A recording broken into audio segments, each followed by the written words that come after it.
ঊনসত্তরের গণ অভ্যুত্থান ও মহান মুক্তিযুদ্ধের অন্যতম সংগঠক সাবেক মন্ত্রী ও আওয়ামী লীগের বর্ষিয়ান নেতা তোফায়েল আহমেদ মারা গেছেন।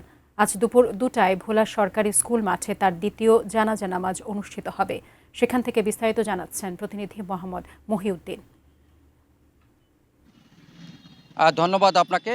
আওয়ামী লীগের বর্ষিয়ান রাজনীতিবিদ এবং ভোলা ১ আসনের সাবেক সংসদ সদস্য তোফায়েল আহমেদ গতকাল ঢাকার স্কয়ার হাসপাতালে ৩টা ৩০ মিনিটের সময় ইন্তেকাল করেছেন। আজ তার দ্বিতীয় জানাজা ভোলাতে অনুষ্ঠিত হবে এবং তার যে গ্রামের বাড়ি রয়েছে সেই পারিবারিক কবরস্থানে তাকে কবরস্থ করা হবে বলে পরিবার সূত্রে কিন্তু আমরা জানতে পেরেছি।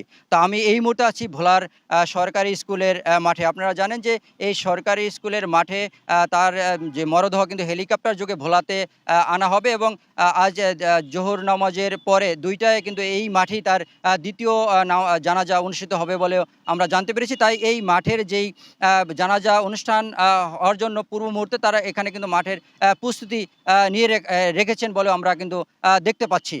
তো আমি যদি আপনাদেরকে জানিয়ে রাখি ১৯৪৩ সালের ভোলার এই কোরালিয়া গ্রামে কিন্তু জন্মগ্রহণ করেন রাজনীতিবিদ তোফায়েল আহমেদ।